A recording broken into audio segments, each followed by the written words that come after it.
No. You asked me a question. I did. And you asked me a question. And you haven't I'm answered my question. So they're going to be out on the streets working You haven't hand in hand answered my with question. DEA You to haven't violate. answered. Mr. Chairman, I'd like an answer to my question. And the question is not being answered. How many ATF law enforcement officers and industry operations investigators do you anticipate will be lost to attrition as a result of the funding reduction you are proposing? You are proposing a 26% cut to ATF for fiscal year 2026, as well as a 4.4% cut to DEA. So you're going to merge the two agencies together, and then you're going to shortchange their resources, so neither one of them will be able to do the job that they have been designed to do. You've got a 34% cut to the high-intensity drug trafficking areas program, no dedicated money at all for the Organized Crime Drug Enforcement Task Force. So, my view, it's fair to say that the Trump administration proposal shortchanges federal efforts to stop illegal gun trafficking and federal efforts to stop the flow of dangerous illegal drugs like fentanyl. As I was attempting to answer your question very calmly, unlike you, Excuse me, Madam Attorney General. Answer yes or no. Tell me what the numbers are. I don't want to hear all of your filibuster about this. Go ahead, please. Tell us the numbers. So we are reorganizing. ATF agents want to be out on the street. Okay, working let me answer the DEA question for you. agents. I'm going to answer it for you. Page. Mr. Chairman, you give me a certain amount of time, and I have a high respect for you, but I don't have to listen, nor do my colleagues have to listen to a filibuster when it's a simple question. But I have an answer to your question. It's page 146 of the department's fiscal year 2026 budget, and the performance summary explicitly says, and let me quote, ATF will eliminate 541 industry operation investigators, reducing ATF's capacity to regulate the firearms and explosive industries by approximately 40% in fiscal year 2026. ATF will perform fewer regulatory inspections. And the department summary goes on to say, and let me quote, ATF anticipates a reduction of approximately 284 support personnel and 186 agents based on historical attrition patterns, and these personnel cuts will impact ATF across various functions, unquote.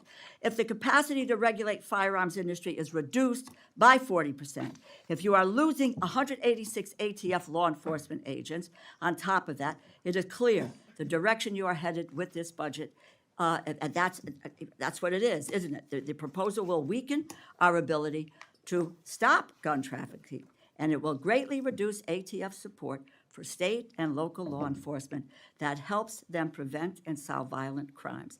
It's a bad proposal. Do you want to hear my answer in 3 seconds?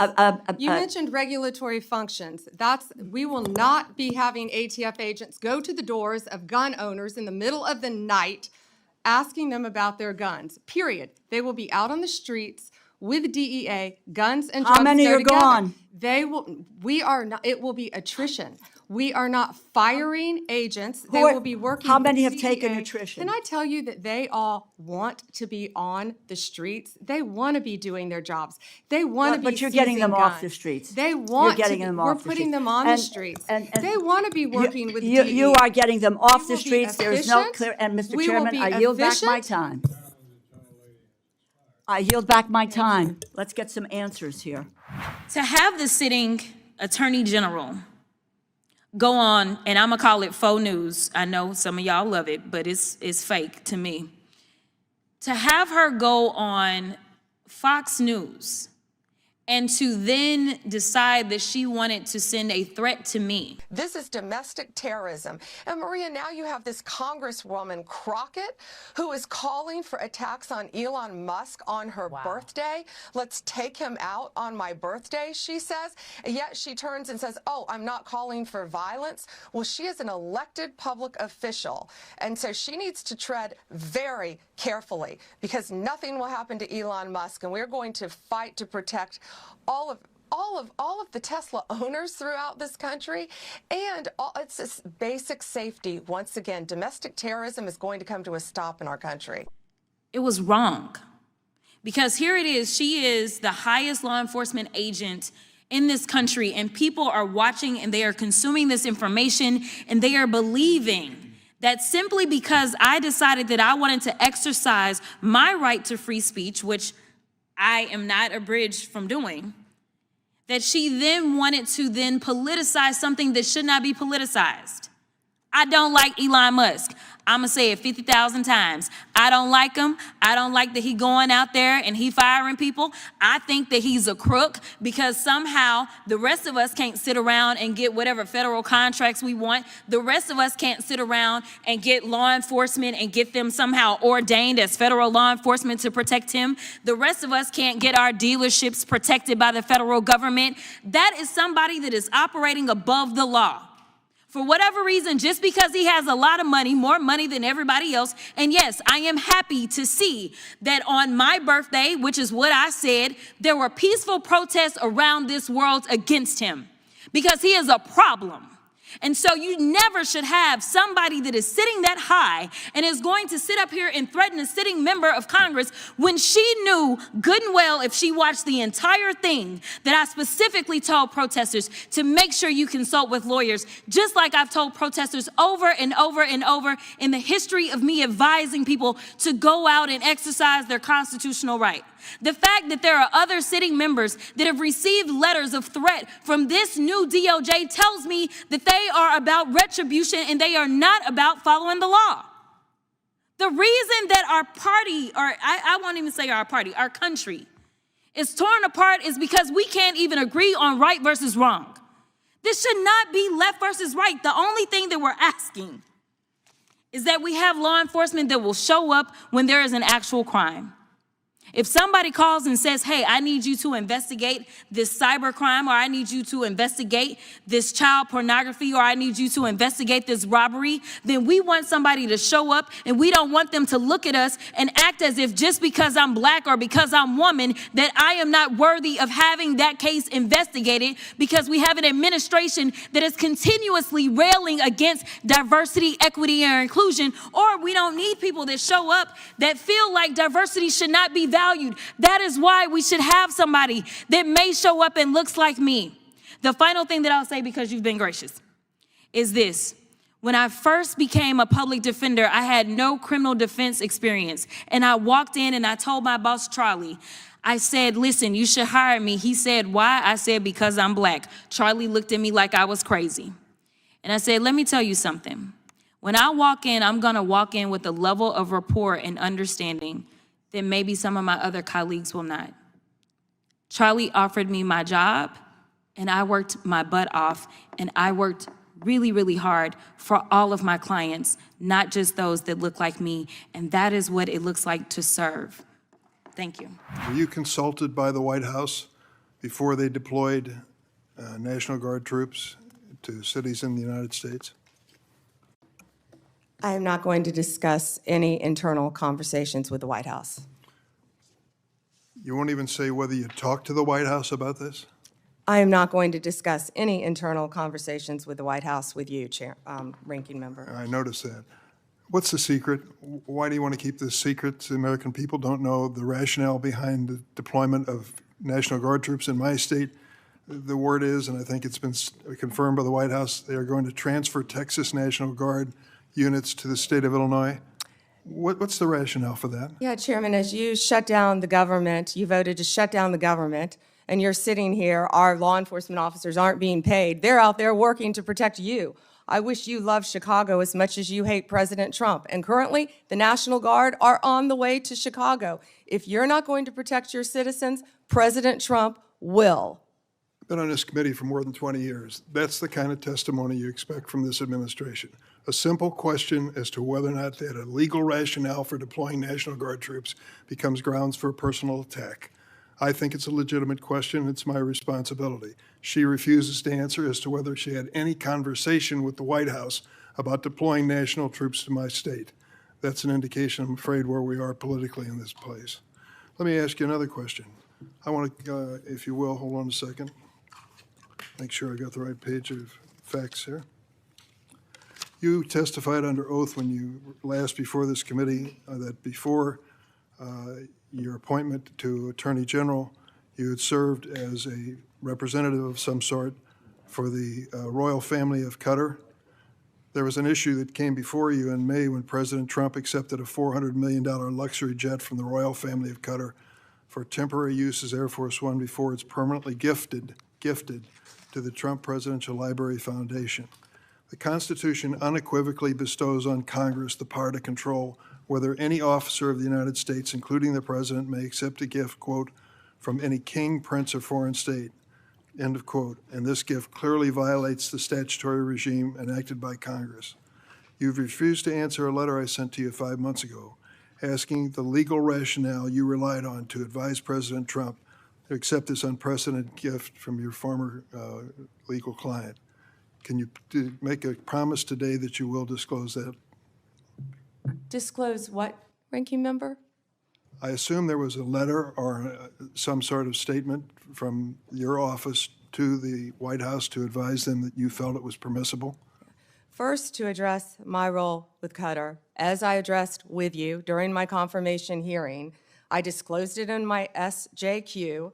In private practice, I worked for Qatar for anti-human trafficking for the World Cup. That was my only involvement, and I made that very clear, and I'm very proud of everything I've done with anti-human trafficking. Obviously, in preparing any advice for the President on a jet or anything else, we consult with the Office of Legal Counsel. The confidentiality applies to their input as well. And Chairman, if you would approve and vote to approve, as Chairman Grassley said, excuse me, Ranking Member, as Chairman Grassley said, my employees, we would answer your letters a lot faster, yet you're stalling them at every stop. And to go back to your previous question, your city has a murder rate 5 times higher than New York's. 571 homicides last year. If you were serious about protecting your people, you would be asking this administration for help. You're saying that we're coming into your state and your city. We're there to help make America safe and Illinois safe, whether or not you want to. I believe cutting federal grant programs to law enforcement in my state and across the nation does not make us any safer, and you've done just that. You've supplanted that decision by sending in National Guard troops to California and other places. That is a situation where the governors have not asked for that help.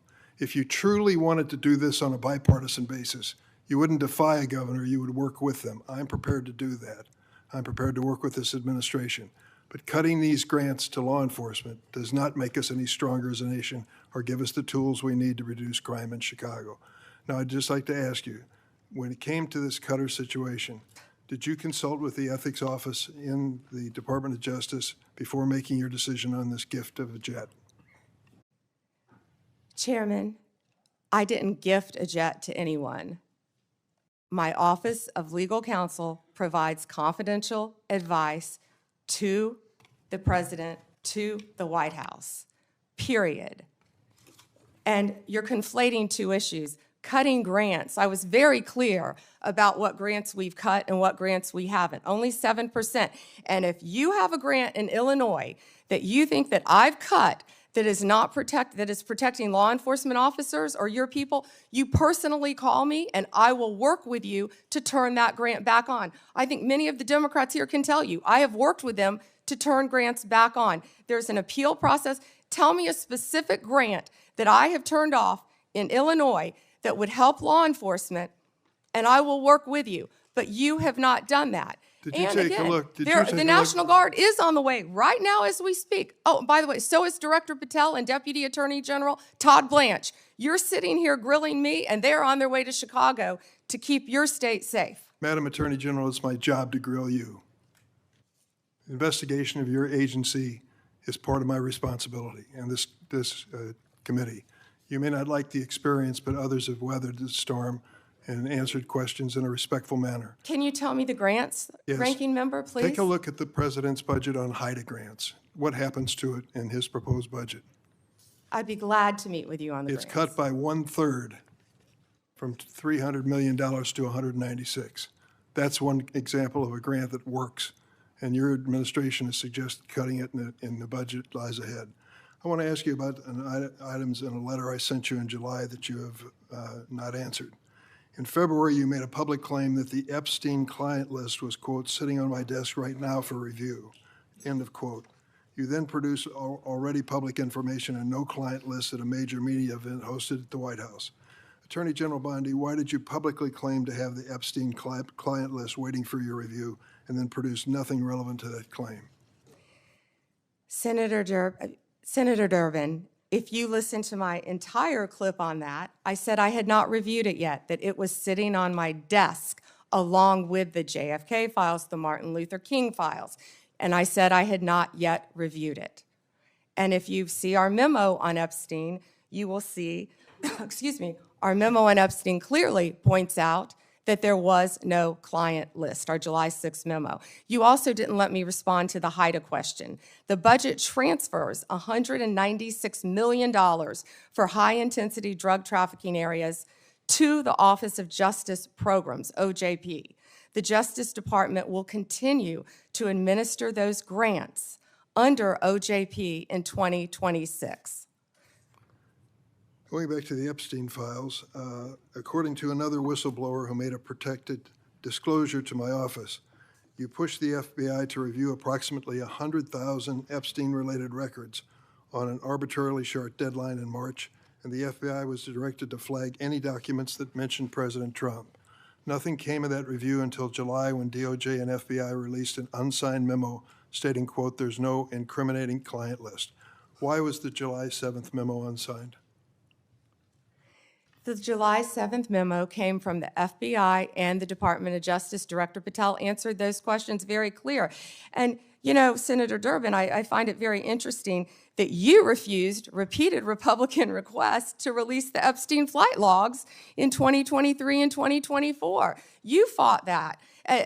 Did you take money from Reid Hoffman, campaign donations, who was a huge Epstein friend? Why did you fight for years?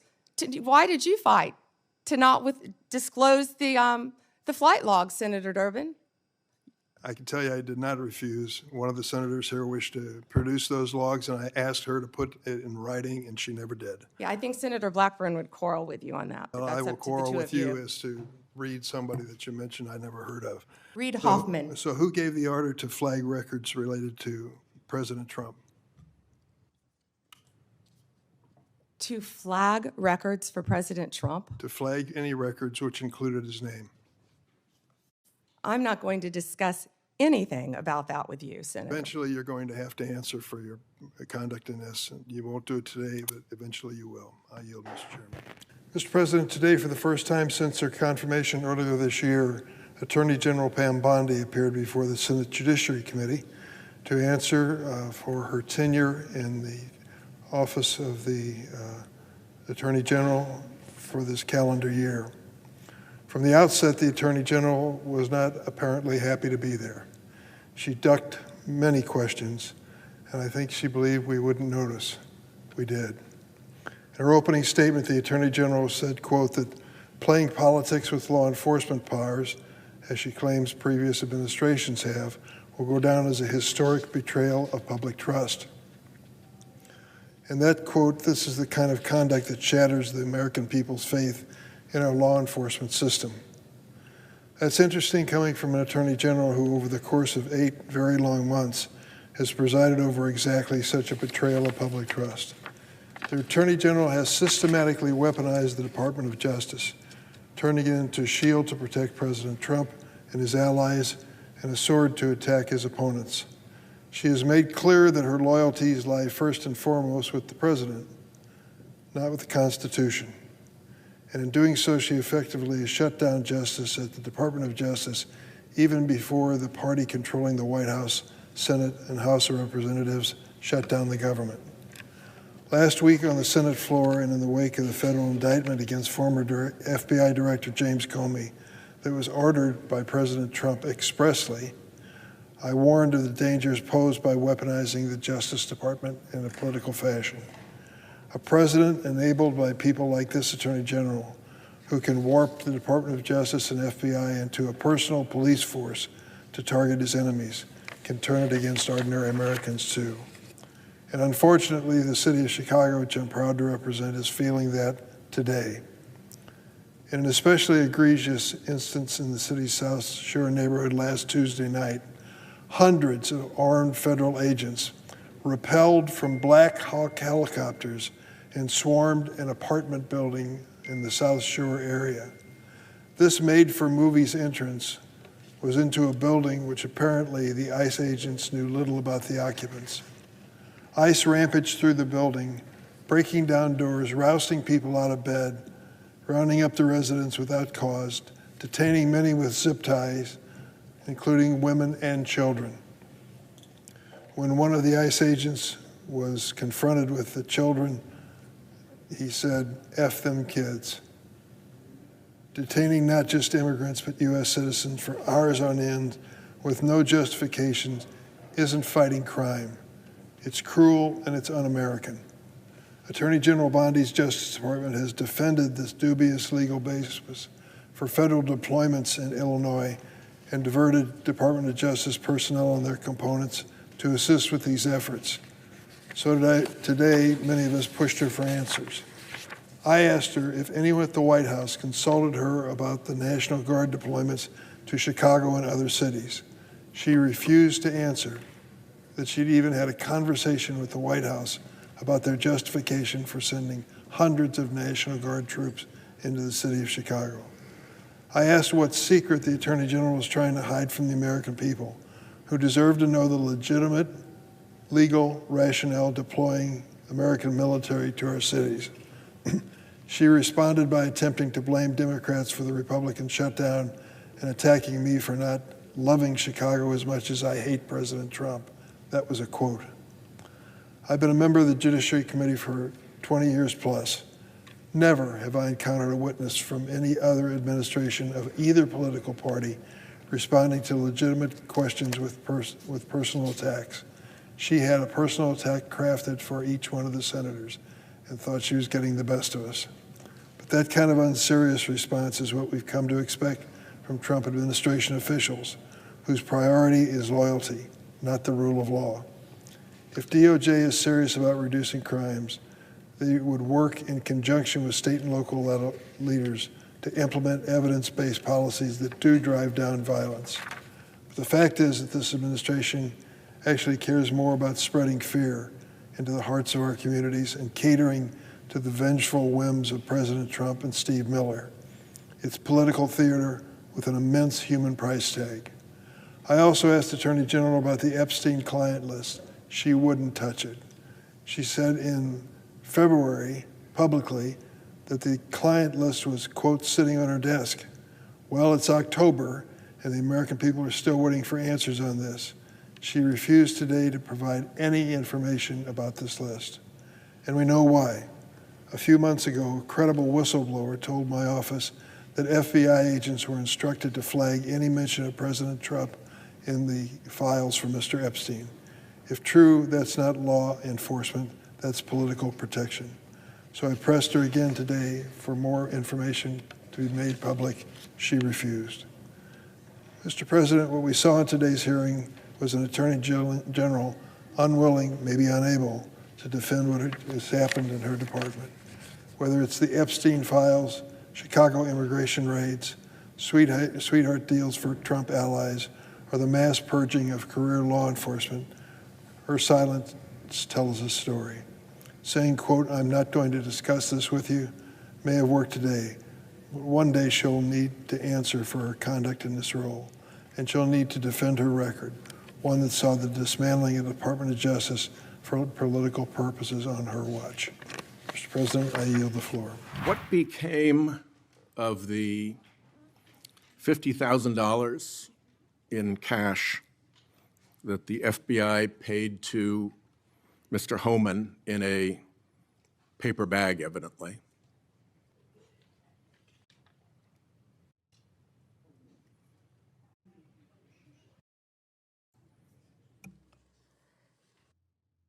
Senator, as Deputy Attorney General Todd Blanche recently stated, the investigation of Mr. Homan was subjected to a full review by the FBI, agents, and DOJ prosecutors. They found no credible evidence of any wrongdoing. And that was not my question. My question was, what became of the $50,000 in cash that the FBI delivered, evidently in a paper bag, to Mr. Homan? Senator, I'd look at your facts. Are you saying that they did not deliver $50,000 in cash to Mr. Homan? Senator, as recently stated, the investigation of Mr. Homan was subjected to a full A different review question. by the FBI agents, That's a by different Department question. of Justice prosecutors. They found no evidence of wrongdoing. That's a different question. What became of the $50,000? Did the FBI get it back? Mr. Whitehouse, excuse me, Senator Whitehouse, you're welcome to talk to the FBI. The report to you, can't you answer this question? Senator Whitehouse, you're welcome to discuss this with Director Patel. Did Homan keep the $50,000? As Deputy Attorney General Todd Blanche recently stated, the investigation of Mr. Never mind. Homan I can was see I'm not going to get a subject straight to full answer from you review to a very simple by question. the FBI agents and the DOJ. Do They you found know- no credible evidence of wrongdoing. You know, you're very concerned about money and people taking money, and Do you you rail know- against wait a dark second, wait a money. second, wait a Yet you second, work with dark wait a money second. groups all the time, Senator Wait a Whitehouse. second. Did you know whether or not in that investigation they looked at whether the $50,000 payment to Mr. Homan was declared by him on his tax returns? Senator, I would be more concerned if I were you when you talk about corruption and money that when you pushed for legislation that would subsidize your wife's company. The questions here are actually pretty specific. So having you respond with completely irrelevant far-right internet talking points really is not very helpful here. I'd like, Mr. Chairman, you generally like to have us be able to get answers to know, and we'll follow up with the QFR. And to the extent Patel wants to answer, that would be great as well. What happened to the $50,000? Did Homan keep it? Did the FBI get it back? If he kept it, did he put it on his tax returns? Pretty simple questions. Homan was the same guy who said there was a deal with Eric Adams. He said, if Adams doesn't come through, I'll be back. I'll be in his office, up his butt, saying, where the hell is the agreement we came to? Which brings us to the OPR investigation of prosecutorial misconduct by Emil Bovee, because he was also involved in that transaction. Yeah. What became of the OPR investigation of prosecutorial misconduct by Emil Bovee? Yeah, Senator Whitehouse, to correct you for one moment, that would be the Honorable Judge Emil J. Bovee III to you. Not at the time of this. He was an employee of the Department of Justice. And what became of the OPR investigation? It's all pending litigation, misconduct? Senator. I can't discuss pending litigation nor personnel matters.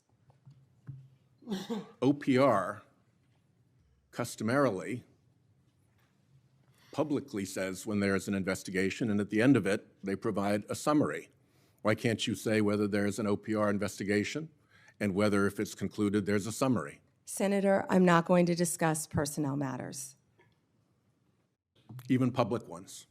Senator, I'm not going to discuss personnel matters. So, Kash Patel told this committee that his grand jury testimony after immunization, after initially pleading the Fifth, was, and I quote, sealed by the Department of Justice. How and when and why was his testimony sealed, and by whom? Senator, I'm not going to discuss any testimony, especially testimony that could be sealed with you. No, the question is, was it or was it not sealed? Senator, I'm not going to discuss that with you. Well, he also said that he worked with the Department of Justice to have his transcript released publicly. How and when was his transcript released? Presumably, if he released it publicly, that's something you can discuss because it's public. Well, Senator, I believe you discussed that with Director Patel. And I'm asking you because he said the Department of Justice made this decision and you run the Department of Justice. I would refer that to Director Patel.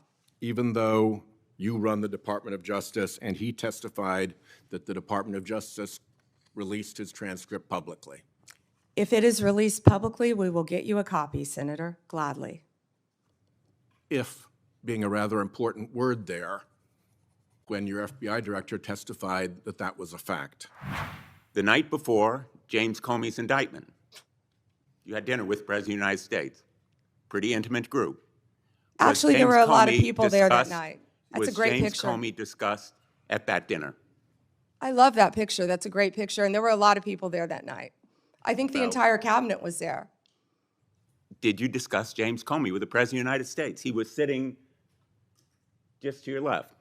Well, 2 seats down, yes. 2 seats down. And I am not going to discuss any I'm going to take conversations that I have as a had or not yes, have with the because President the of the American United public States. is entitled to know, Madam Attorney General. The entire whether cabinet was you at that dinner, took too, instructions from President Trump after he told you very directly to indict James Comey, which is weaponization of the Department of Justice.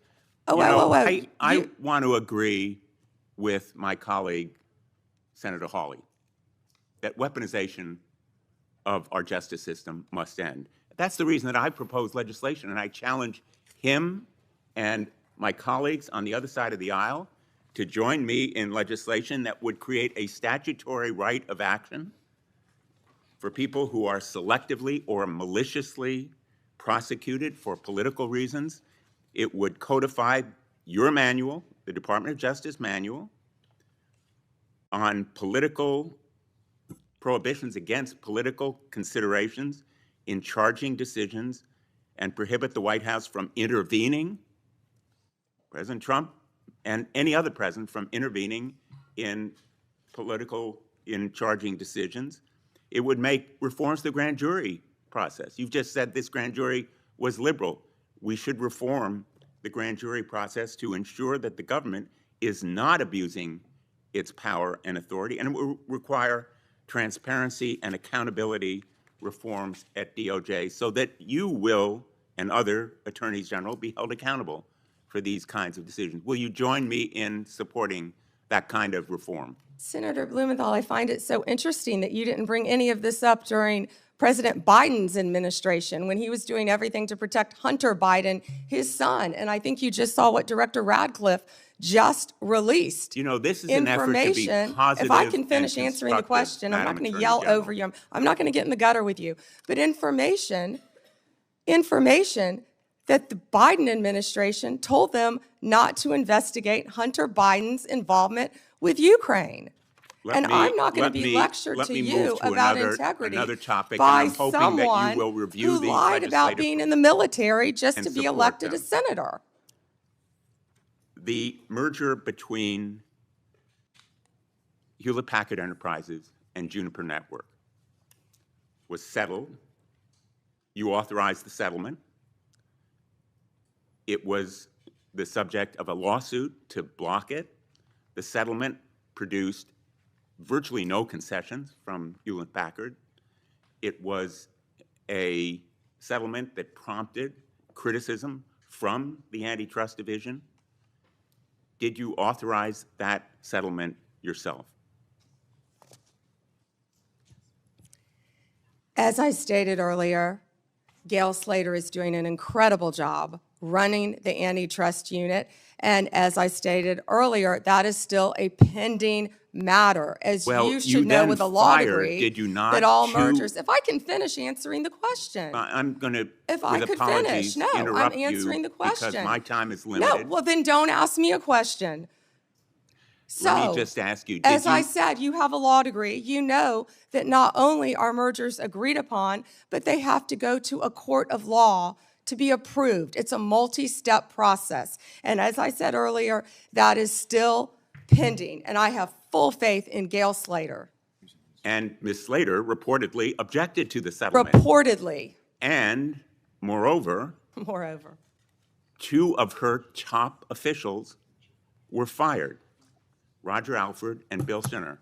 Did you authorize and direct those firings after they objected to the settlement? I am not going to discuss personnel matters or pending litigation in my office. Let me ask you about another merger. The merger involving 2 home health care agencies on favorable terms, likely to drive up costs for millions of America. The Transportation Department's rule to provide compensation to travelers impacted by airline-caused flight delays, which was canceled. The merger of Skydance and Paramount, after Paramount's ownership took a number of steps favorable to the president. These kinds of mergers belie the claims that President Trump himself has made, that this administration will stop big corporate mergers that ultimately benefit the owners of those corporations rather than consumers or ordinary, everyday Americans. Senator, and let me ask you wait, about you just listed, you just gave a Well, list let me just finish. of many mergers. I have a Can question you for talk you. to me about the issue with these mergers? I do have a question. In the merger that took place, Which that was merger? You've approved listed many. involving American Express GBT. I understand that Brian Ballard, longtime backer and head of the law firm where you worked, was instrumental in lobbying the Justice Department to drop that lawsuit. It was dismissed, so it's not subject to a court review. What conversation did you have with Mr. Ballard? Senator Blumenthal, I cannot believe that you would accuse me of impropriety when you lied about your military service. I am you not lied. asking You you- admitted you I am lied not to be accusing you elected of a U.S. senator. impropriety. I'm You asking lied. you How about dare you? I'm a conversations career prosecutor. with Mr. Don't you Ballard, ever challenge my integrity. had I have apparently- abided by every ethics standard. Do not question my ability to be fair and impartial as Attorney General, and anything You'll with answer that my question to former another of my firm, colleagues. Ballard Partners. Thank you.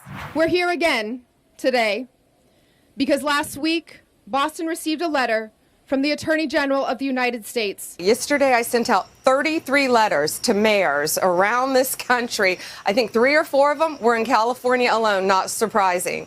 I sent out letters to all of these mayors and to the governors saying, you must comply. We want to know what you're doing to comply with our federal government. So we're going to see, I'll let you know how they respond. They have 5 days to respond to me. At a time when this federal administration is already causing so much fear and harm in our communities. These threats are serious and consequential. But our same communities have told me loud and clear that silence in the face of oppression is not an option.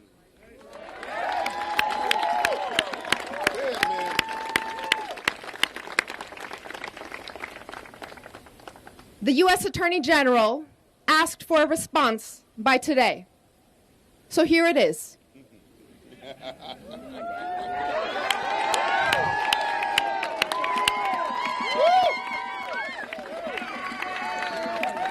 Here is our response.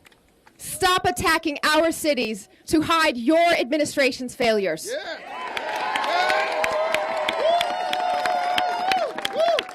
Unlike the Trump administration, Boston follows the law.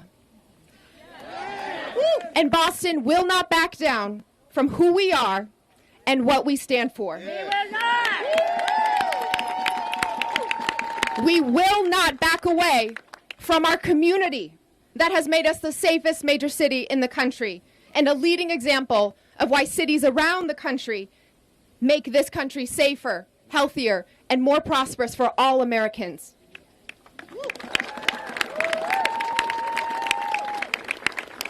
To all the federal officials attacking communities that embody diversity, creativity, and moral clarity, we mayors said this in D.C. nearly 6 months ago, and I'll say it again today. You are wrong on the law, and you are wrong on safety.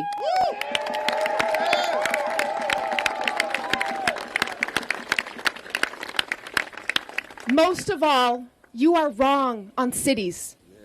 The cities that live in your minds are totally foreign to the residents living in our cities. And we are picking up the pieces of your failures to deliver on your promises. Under the Trump administration, groceries are less affordable. Housing is harder to build. Cures for cancer are farther away. And good news on our economy has been as hard to find as the Epstein list.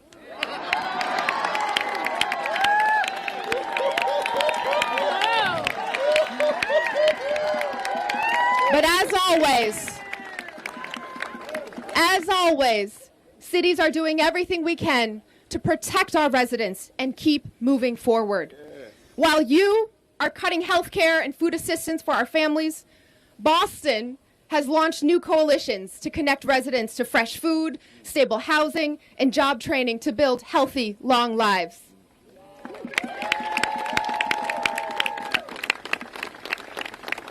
While you attempt to unlawfully cancel grants for our schools and roads, we funded 10,000 paid summer jobs for our young people, opened 1,000 new seats in free, high-quality early education classrooms for our littlest learners, fixed more than 27,000 potholes, and repaved more than 80 miles of city streets.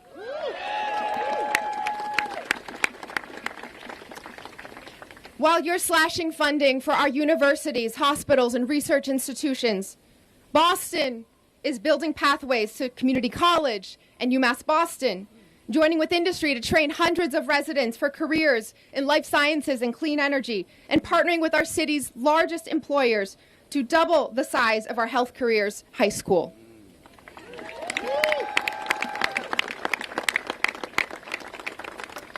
While you deploy military personnel to occupy American streets, we are building community safety. Our police don't have to hide their faces.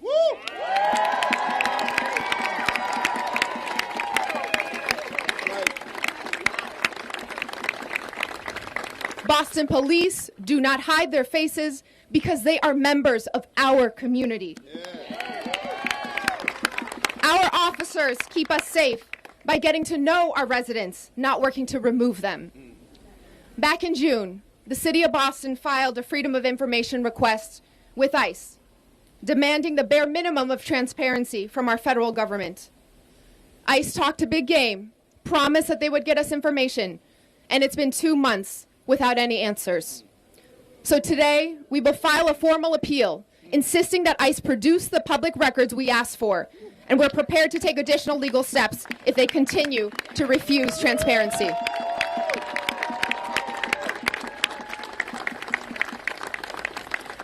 Over the last several months, we've watched Donald Trump send the National Guard into LA and DC to stoke fear and disorder. Boston stands with these cities as they sue over his abuse of power. We have reviewed those cases, and we are prepared to stand up for our city's rights if we need to.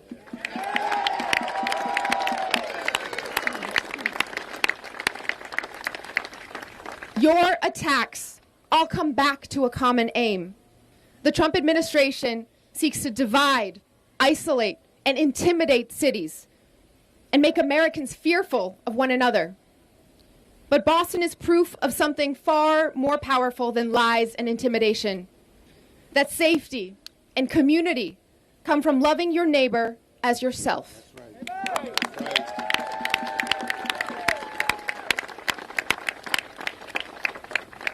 Attorney General Bondi, we are gathered here today to show you who we are in Boston.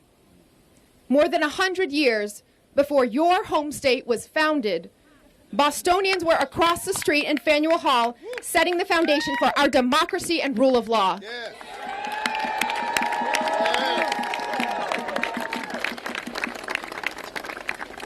100 years before that, Bostonians were founding the first public school and public park in the country.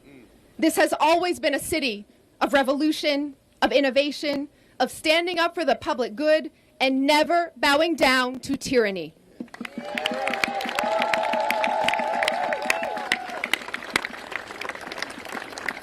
With me today, our fellow public servants and veterans, public safety and faith leaders, civil rights advocates and labor union members, teachers and business owners, entrepreneurs and artists, youth and seniors.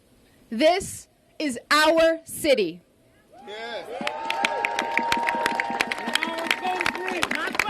This is our country.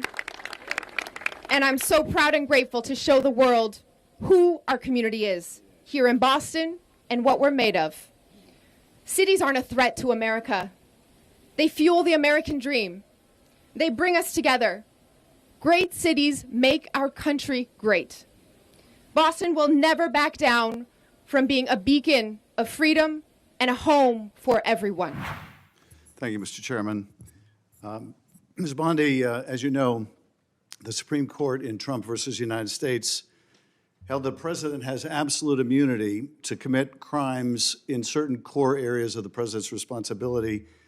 One of those core areas is the Justice Department. So in a breathtakingly dangerous and irresponsible decision, Justice Roberts and the majority held the president could commit crimes using the Department of Justice and be immune from prosecution.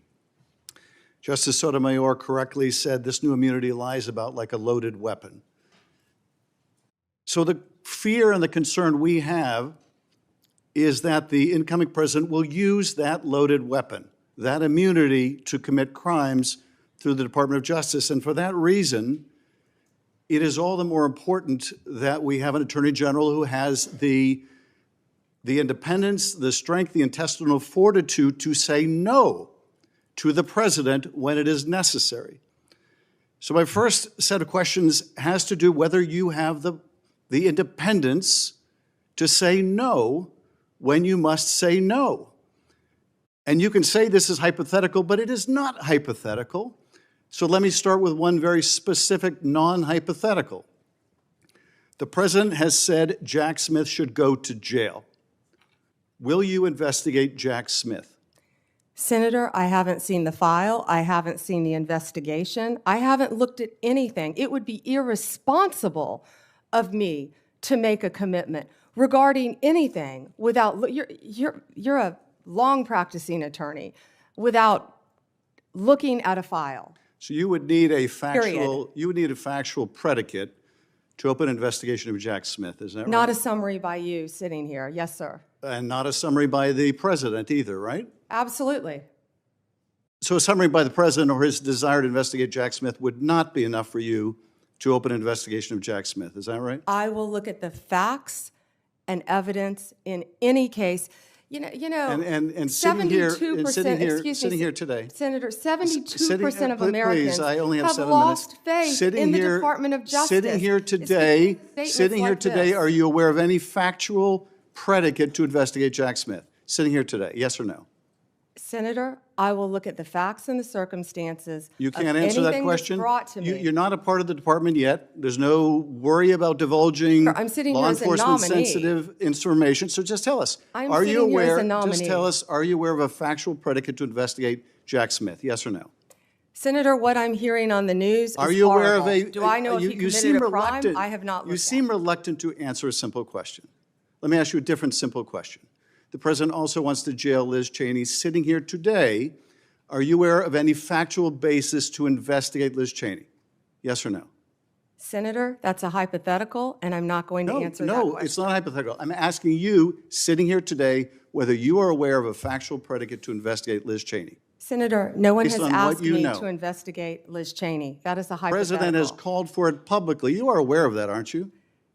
No one has asked me to investigate But the president Liz. has We're called- also the worried about president- Liz Cheney, the Senator. president has You know what called we for should this- be worried about? Ms. Bondi, The please crime rate answer in my questions. California right now You are is aware, through the roof. Ms. Bondi, Your robberies Ms. are Bondi, 87% my higher question- than the national my question average. is this. That's what I My want to question be is focused this. on, Senator. Do you have the if I'm power to confirmed say as no to the Attorney president? General. And what you're suggesting today by your non-answer is you don't have the independence to say no to the president. So let me ask you a different question. It also requires you, if you're going to be a good attorney general, to be able to tell hard truths to the president. So my questions now are, can you tell hard truths to the president? So let me start with an easy truth that you could speak to the president. Can you tell us, can you tell him that Donald Trump lost the 2020 election? Can you say that? Do you have the independence to say that? Do you have the gravitas, the stature, the intestinal fortitude to say, Donald Trump, you lost the 2020 election? Can you tell us that here today? Senator, what I can tell you is I will never play politics. You're trying to engage me in a gotcha.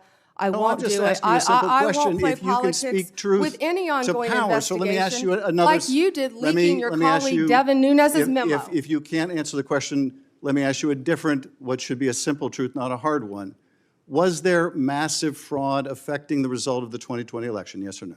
Senator, I'm glad you asked that question, if you'll let me answer what I saw in Pennsylvania. No, I asked a simple question about massive fraud. I can only tell you what I saw in No, Pennsylvania. I know you want to answer a different question, but my question is, can you tell us whether there was massive fraud affecting the results of the 2020 election, yes or no? Was there or was there not? I can tell you what I saw when I went That's as an not my, advocate that's to not the my campaign. question. So you can't answer that question. You can't speak that even easy truth to us, let alone to the president. So let me ask you a different question. It will also be important that you give good advice to the president. Are you prepared to advise the president not to pardon people who beat police officers? Senator, as I said, the pardons are at the direction of the president. We will look and we will advise. I will look at every case on a case. so you Let me look finish at- on a case-by-case Okay, basis. okay, good. And I abhor violence to police officers. Follow up with that. So will it be your advice to the president, Mr. President, I know you said you want to issue hundreds of pardons on day one. Will it be your advice to the president? No, Mr. President, I need to go over them on a case-by-case basis. Do not issue blanket pardons. Will that be your advice to the president? Senator, I have not looked at any of those files. If confirmed, I will look at the files And for will the you be able to pardons, as well will as you the be able to ongoing review investigation. hundreds of cases on day one? I will look at every file I am Of course asked you to won't. look So at. will you advise the president? Can I will answer you- the question? Well, my question I is- would have plenty of staff. You said, of course you want. You'll be able to review Listen, I'm hundreds not of going to cases on the first day? mislead this body nor you. All right, let me ask another question. You don't want to answer that, let me ask You were another question. censured by It will Congress, Senator, for it will comments just like this that it are will so also- It will also be important for you to be able to preserve the records, the evidence of the department. Are you ready to commit that none of the evidence in the January 6th investigation will be destroyed under your watch?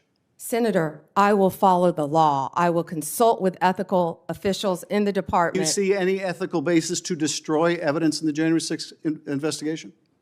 Then why can't you answer the question? Why can't you say, I commit to this committee, we will never destroy the evidence in the January 6th investigation? Why can't you give this committee and the American people that assurance? Are you frightened because evidence was destroyed against President Trump that was false? Is that why you're frightened now? I can't believe this is even. Why do you have difficulty answering that question? I can't believe Why do you you're have asking such a difficulty? question. Why do you have difficulty promising to preserve evidence at the Department of Justice? Why is that a difficult question? I will follow the law. It shouldn't be a difficult question. Thank you, Mr. Chairman. Ms. Bondi, I know that you are pleased that we are moving to the end of round one. And we appreciate your being here. And I appreciate that you told my California colleagues you were willing to work with them, even in light of the manner in which they have approached you. Now, one thing I think we need to have everybody understand that is watching this hearing today and everyone sitting in here, what we have witnessed over the last 4 years with a weaponized DOJ. My colleagues have talked about this, and the American people know this. They know what was carried out against President Trump and his administration, and in November, they voted to see an end to 2 tiers of justice, 2 tiers of treatment, 2 tiers of access, because they have absolutely had it with the lies, with the accusations, and with the attacks that have come against so many people who were just seeking to live their lives, and then all of a sudden found the FBI or another federal agency or the DOJ knocking at their door. You know, Ms. Bondi, it would make you believe that my colleagues have learned nothing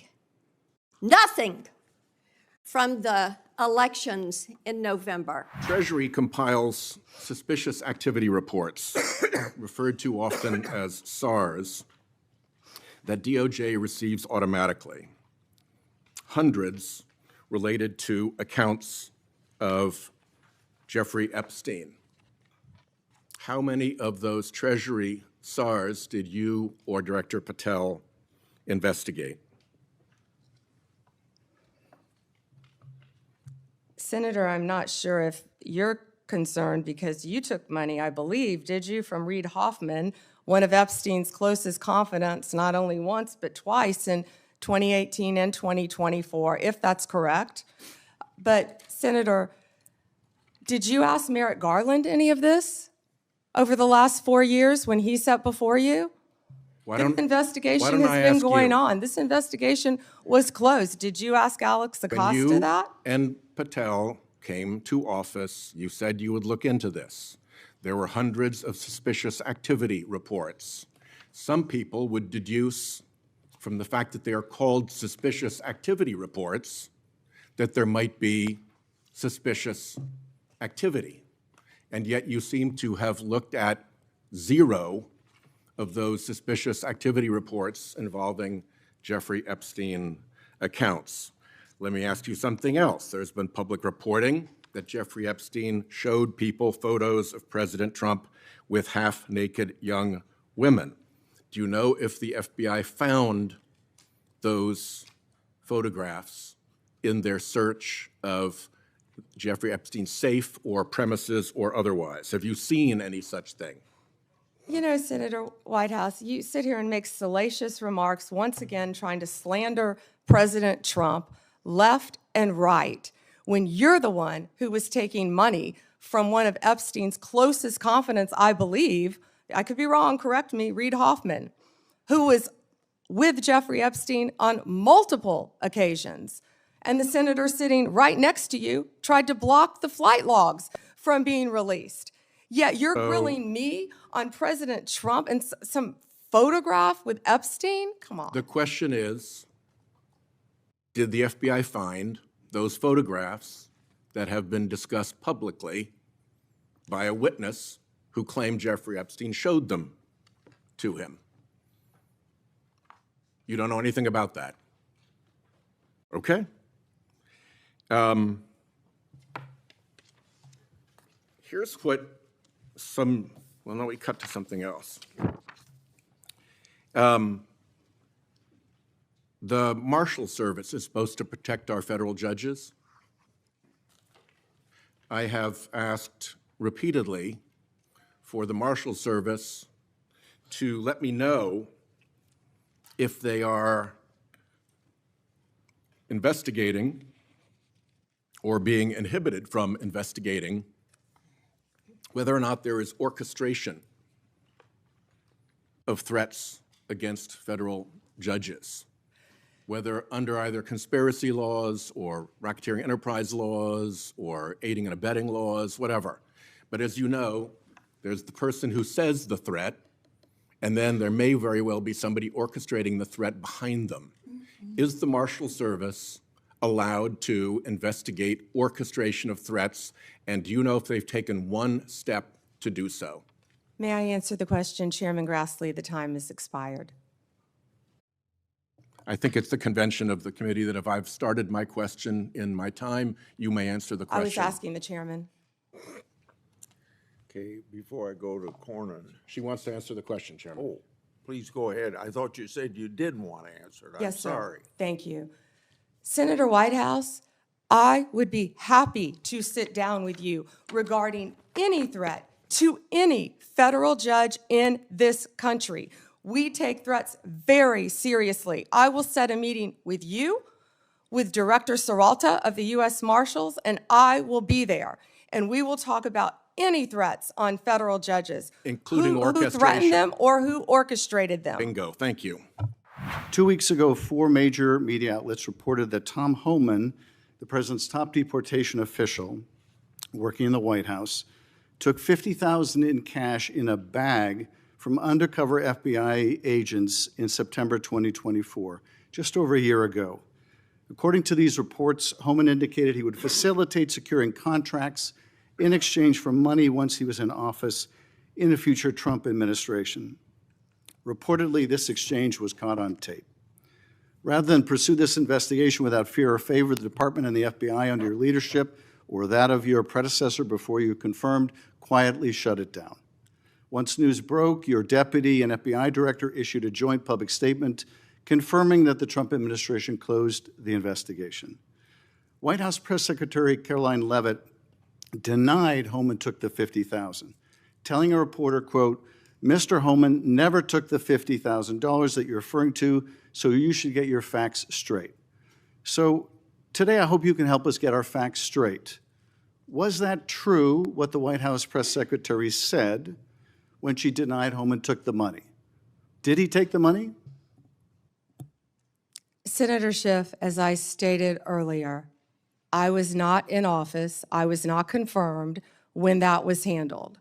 So does that mean? Deputy Attorney General Blanche and Director Patel said that there was no evidence that Tom Homan committed a crime. Yet now you're putting his picture up to slander him.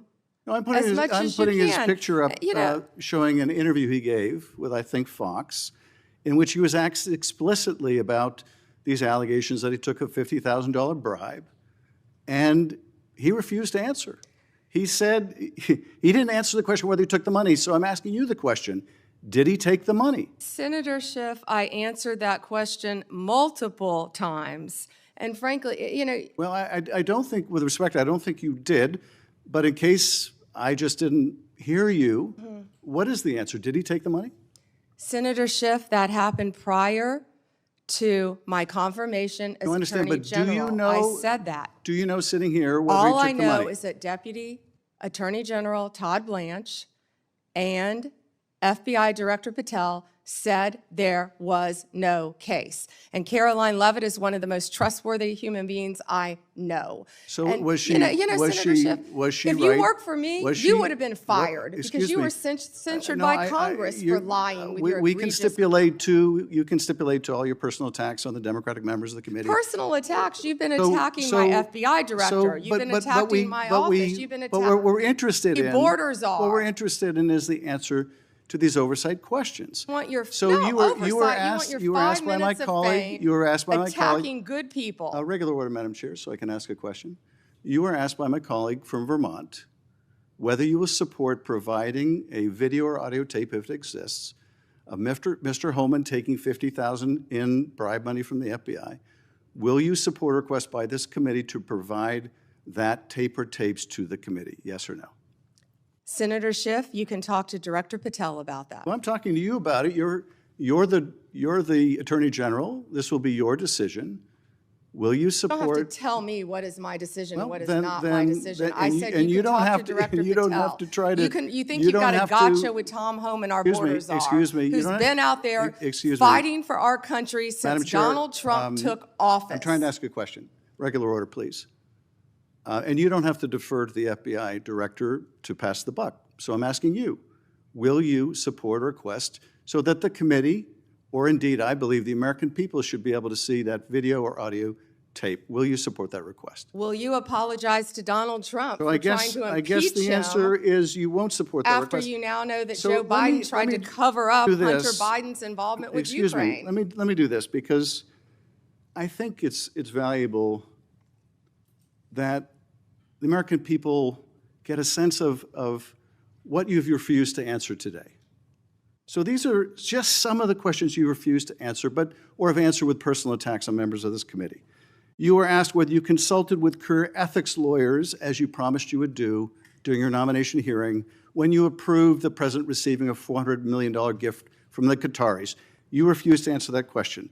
You were asked who or what role you may have played or who played the role in asking that Trump's name be flagged in any of the Epstein documents gathered by the FBI.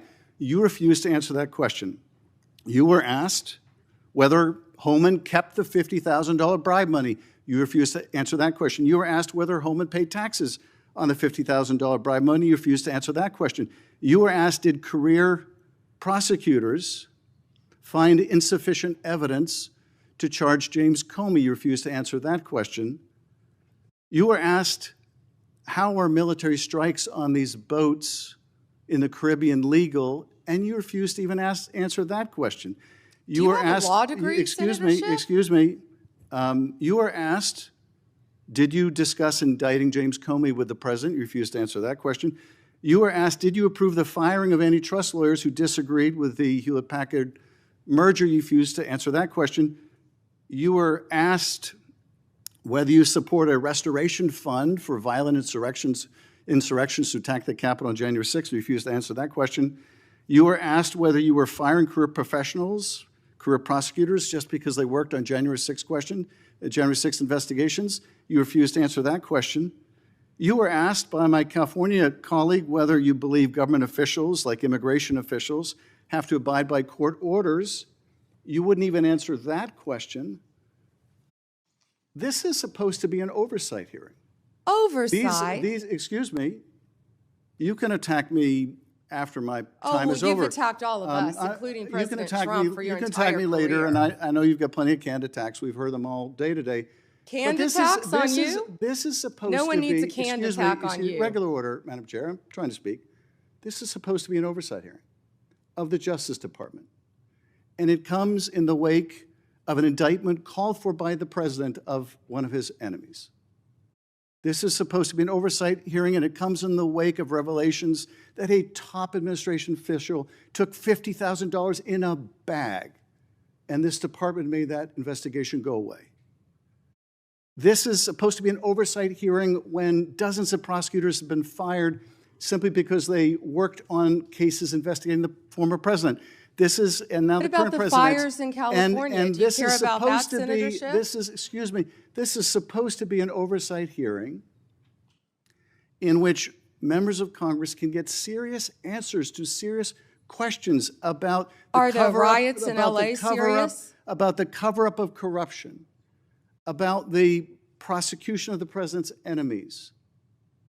And I think you owe the president an apology. When will it be your entire career, that the frankly. members of this committee on a bipartisan basis demand answers to those questions and refuse to accept Clearly you're personal, a failed lawyer refuse because to you accept, don't understand when excuse someone me, can and cannot refuse answer to a accept question. personal slander as an answer to those questions. Personal slander? With Will that, you Madam Chair, apologize to Donald I yield Trump back. for slandering him? Personal slander. Senator. May I ask unanimous consent, Madam Chair, to introduce into the record the statement of 1,000 former Justice Department officials who warned that the Comey indictment is a democracy-threatening abuse of power. May I also request unanimous consent for the introduction into the record of 282 former career officials at the Justice Department raising an alarm who were voluntarily or involuntarily forced to leave the department because of improper actions taken by the Department of Justice.